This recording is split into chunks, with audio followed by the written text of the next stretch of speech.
Hi, I'm Nancy King, 1993 president of the Walnut Festival Association, an organization that has been contributing to our community for the past 56 years.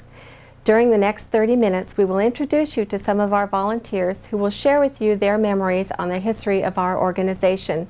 We hope that after you hear their stories, you too will want to become a member of the Walnut Festival family. For the Walnut Creek community of 1911, the Grape Festival celebrated that year offered a traditional way to herald the bountiful harvest. The parade route followed the dusty main street, which was decorated for the festival with grapes and bales of hay. The hotly contested race for Queen of Walnut Creek resulted in the crowning of Queen Mary Ridgway, who reigned over the Grape Festival celebrations. The San Francisco Examiner reported that the entire city of Concord would be attending the celebration of the Grape Festival, since Mayor H. Elworthy had declared that opening day, Saturday, October 7th, 1911, would be a citywide holiday. He requested that every citizen of Concord travel to Walnut Creek and assist in the success of the event. In later years, Prohibition caused walnuts to replace grapes as the cash crop for the area. The harvest celebration continued through these years in a sporadic but well-intentioned manner until 1936, when a concerted effort was made to reinstate the celebration. In 1938, the Walnut Festival was officially incorporated as a non-profit association committed to raising funds for the recreational needs of the youth of the community. Families whose names are familiar to us today were instrumental in establishing the traditions of the Walnut Festival in those early days of Walnut Creek. My first encounter with the Walnut Festival was back in the early 1930s, and that's when the whole community got together at the Walnut Festival and celebrated the termination of the walnut harvesting season. The kids came down with the parents because in those days there weren't babysitters, I have to say, and there were dances, and people would come in from Lafayette, from Alamo, from Danville, and from Concord, neighboring communities, because it was such a close-knit area. We would, the young people, including myself, would play, and we would go to the Ferris wheel and the merry-go-round while our parents did their thing and went to the dance, and it was all a very safe, very family-oriented endeavor. For the Schroeder family, it really was a family endeavor, beginning with Bob's dad, J.T. Well, my dad was always very, very community-minded, and he was one of the original organizers of the incorporated Walnut Festival, and that was in the later 1930s. He and Doc Potter and Isabel Spencer and Fred Moody from Poultry Producers were the organizers of the formal Walnut Festival Association. So my dad was involved with the Walnut Festival basically the entire length of his life. I became involved back in 1950 when I graduated from college, and my son became involved when he came to work in the business. So 3 generations of the Schroeder family have been involved with the Walnut Festival. Others, like the Mawsey Whiteman family, recall the historic interruption of the Walnut Festival. From 41 to 46, it was on hold because Walnut Creek was involved in the war effort. In 46, they started planning the festival again, and in 1947, indeed, had a Walnut Festival. And that's when my family became involved again. My grandfather was involved before the war, and then my father became involved after the war.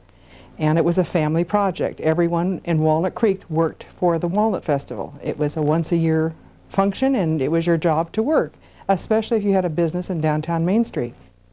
As one of the first attorneys in Walnut Creek, Terry Ring joined the Walnut Festival to be involved in his community and to attract business. I came here to Walnut Creek as a young attorney in 1946, and there was no festival that year, and I didn't even know it had existed. But in 1947, the community was growing, and there was a lot of discussion about reviving it.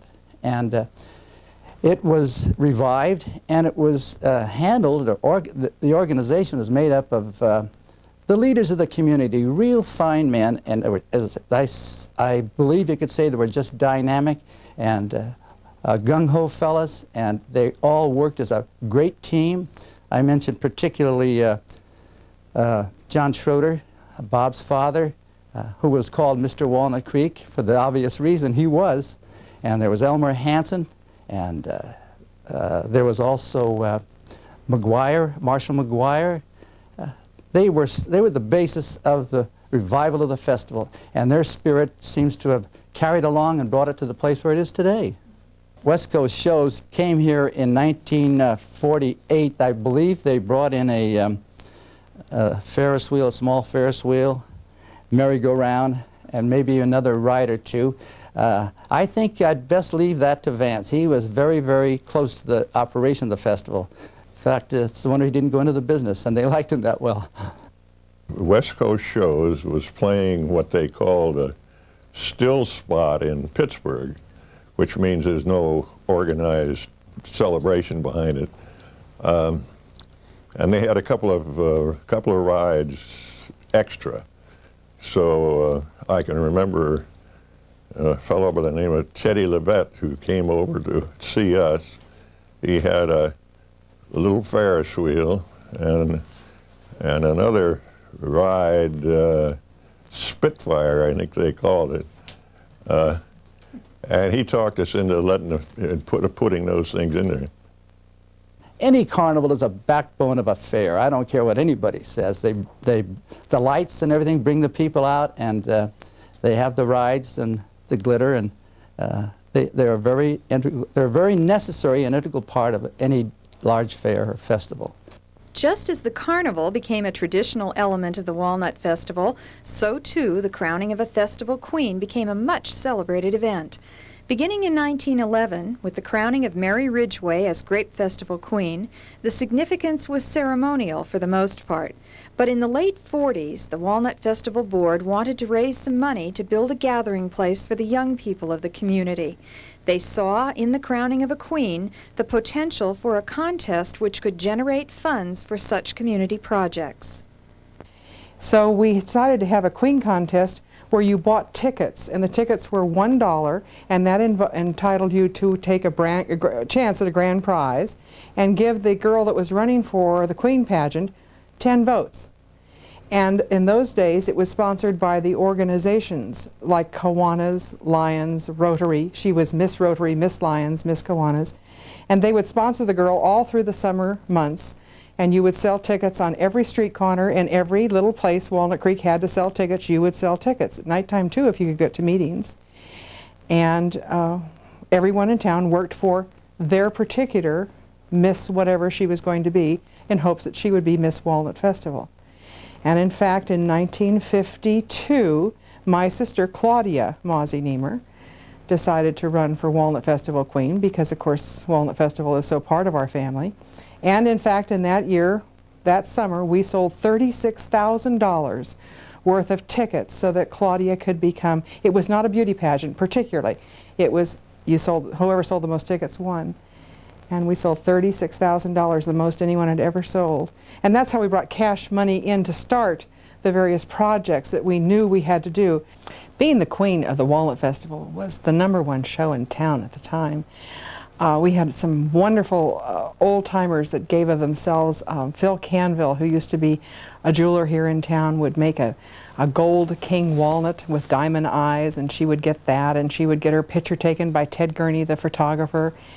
She would, of course, cultivate her reign by riding down Main Street on her grand float and be with her troop of officers or ladies in waiting for her. It was a weekend that she would never forget and would last a lifetime of memories for both her and, of course, her court, which was usually 4 or 5 young women.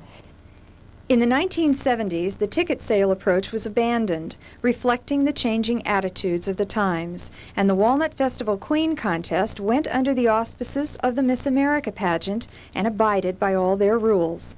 Eventually, as beauty pageants became less popular as a way of showcasing talent, the Walnut Festival transitioned into the scholarship program of today. Today the scholarship exists because the Walnut Festival finds it to be a great way of dispersing their funds back into the community. You have to give something back into the community. And we're able to, this year it was just so wonderful. We were able to give out 20 scholarships, $500 each, so we're not just going with a few, 3 or 4 people, we're going with 20 young folks. TCI Cable joins the community in congratulating the 1993 Walnut Festival Association scholarship winners. $10,000 in academic and athletic scholarships were recently presented by Scholarship Chairman Steve Blazier and the Walnut Festival President Nancy King. Great work and good luck in the future from TCI Cable of Walnut Creek.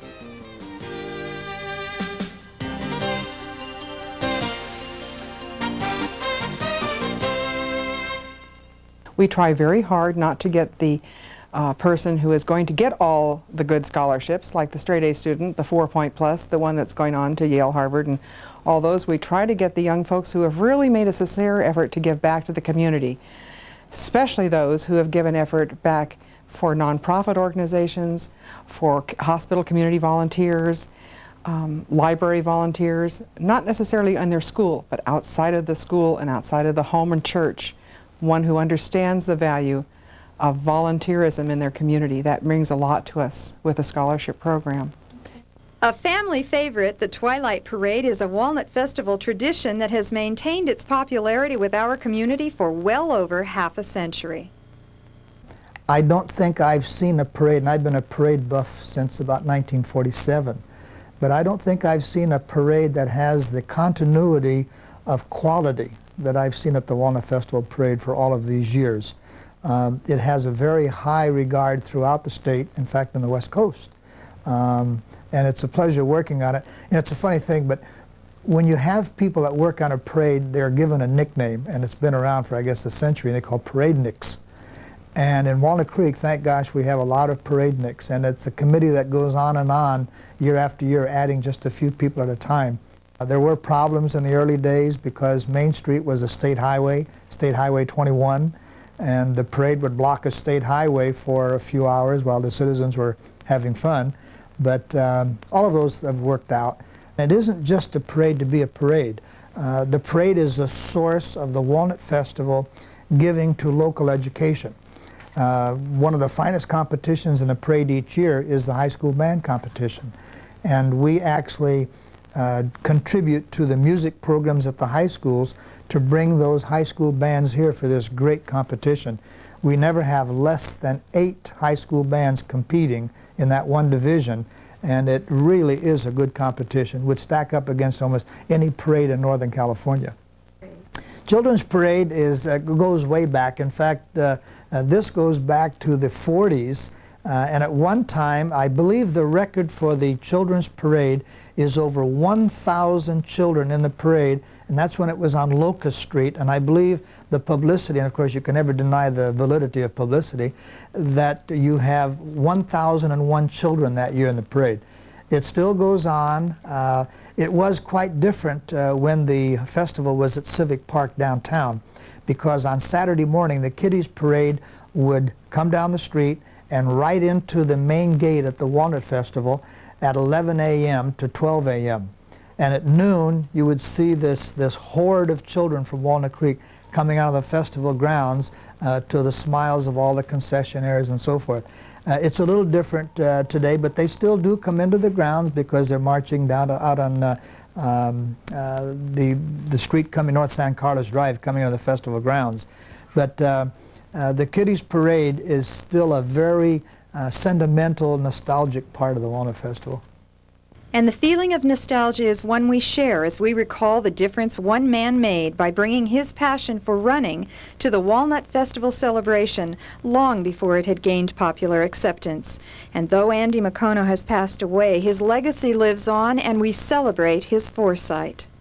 I'm Andy McCono's son-in-law, and I got involved with the race in 1972 after I married into the family, and it was it was expected. But Andy basically started the race back in 1941 because he was a runner. He had been a runner in high school and college. He was totally deaf from about age 10 because of complications through an illness, and he liked to run. In 1948, he took a year off work and trained. He used to run to work and back. And he was working at the Berkeley School for the Deaf at the time. From Walnut Creek, he would run in and run back each day. He placed, in the 1948 Boston Marathon, he placed 48th. In 1940, he started trying to organize a race in Walnut Creek and really didn't get much interest from the Walnut Creek officials at that point, but he kept trying. And so in 1941, the Walnut Festival agreed to sponsor the race. They put up the prize money, and he went and got the AAU sanction and paid for it himself, so that because he was an AAU runner. Everything had to be according to the rules. And so the race ran in 1941, was down because of the war, and then resumed in 1946. And Andy basically ran the race himself with help from coaches, etc., from 1946 until 1980. While the Walnut Festival offers individuals, like Andy McCono, the opportunity to make a difference, it was the bond between community and business that made the Walnut Festival successful in those early days. You had all of your business people working together for the betterment of the community, not for themselves. You had the political arm of the city working for the betterment of the city, not for themselves, and you had the residents enjoying what the city and what the business people were putting together in a celebration, and it was a celebration of community, really. Well, the businesses would have contests, so to speak, for costume contests among their employees. And it was basically a Western theme to the Walnut Festival.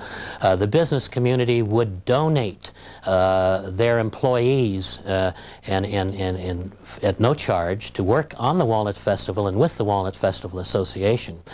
The business community would also participate in the raising of funds through the sales of tickets for the Queen contests and such. So you had a very, very much of an involvement of the business community in the Walnut Festival. They didn't fight it, they were part of it. For some business folks, being a part of it went beyond expectations of community commitment to reach stunning standards of creativity and originality.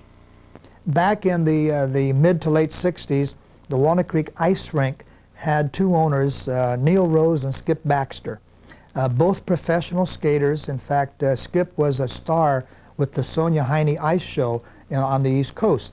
Neil and Skip's brother, Merle Baxter, were a #1 act called the Rookies on all the ice show tours in the United States. They owned the ice rink.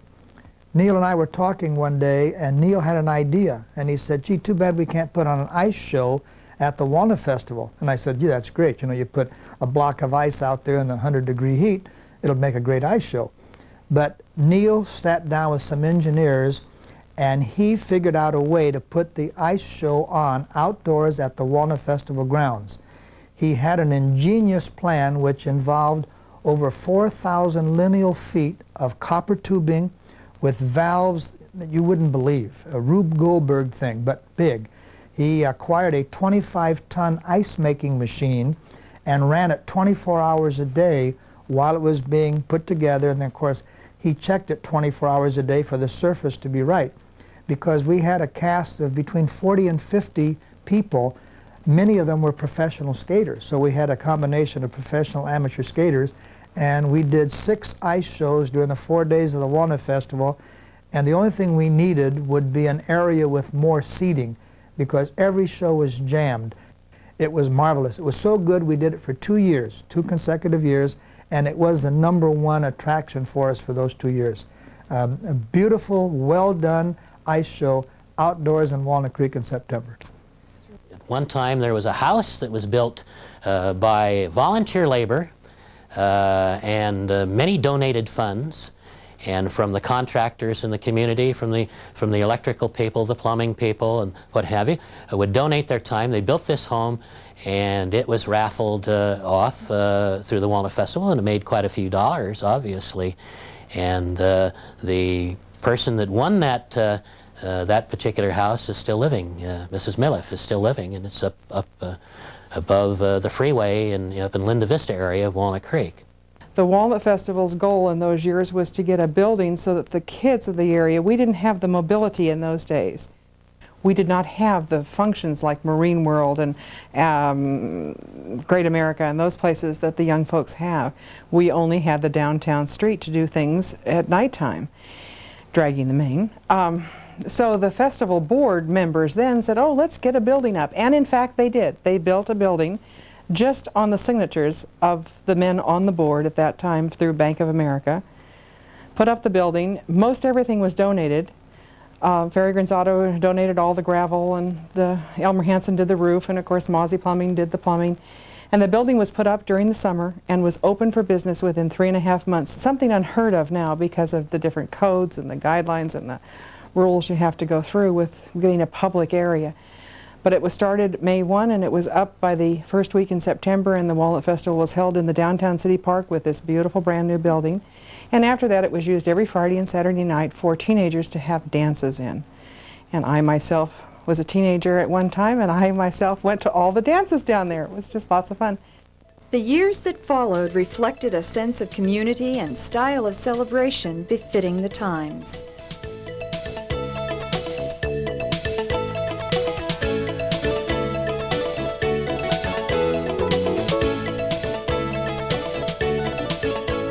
The Walnut Festival has done more for the community, and by community now I don't mean just Walnut Creek. I'm talking about Walnut Creek and the Central County. It has done so much for that overall community, and even with, you know, all of these years of publicity and promotion and advertising, it's a shame that more people don't truly understand how much the festival has done. And I know in this documentary you're going to have people talking about direct contributions and so forth, but it's done more than that in my feeling.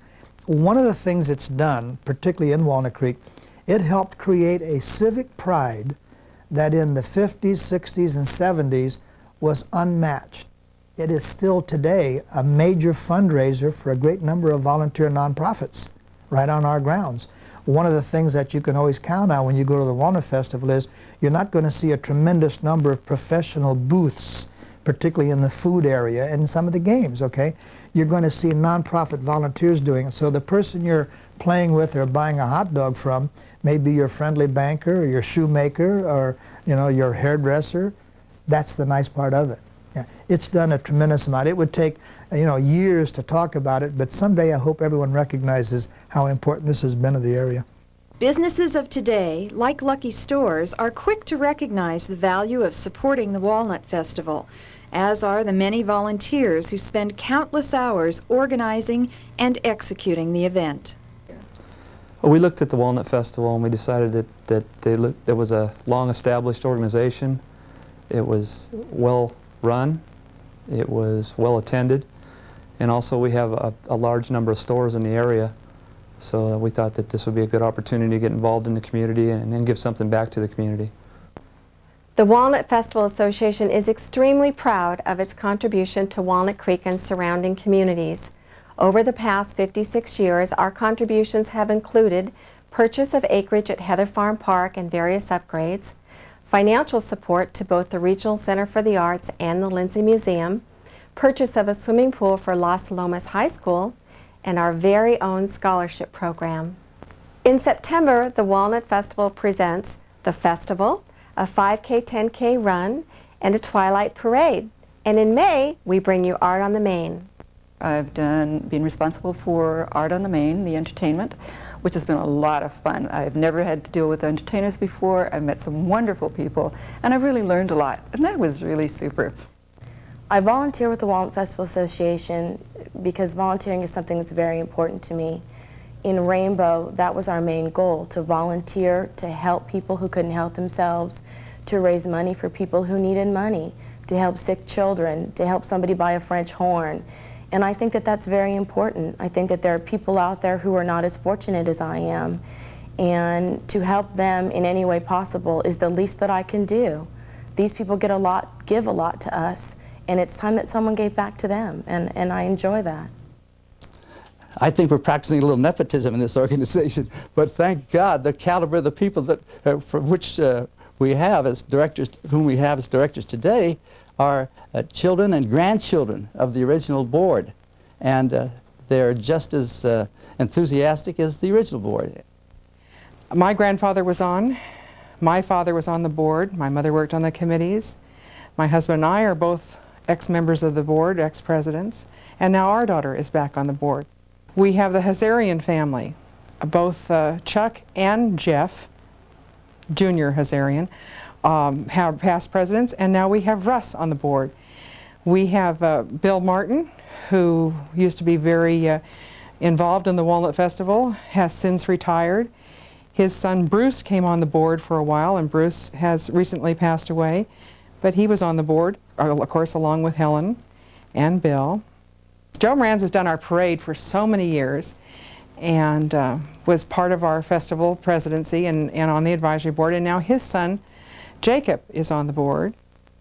I think it's so neat because Nancy's husband Max was president for 2 years, the last couple of years, and Nancy worked equally as hard as her husband at the job, and so I think the board said, hey, if she can do the job, let's put her on. So she's on, and her daughter is working on the board. We have Harley King, who is our Walnut Festival treasurer, but he's also the City of Walnut Creek's treasurer, and he was on many, many years ago, a past president, and now his daughter is on the board. So we must be doing something right to keep our families happy. That's the best part about it.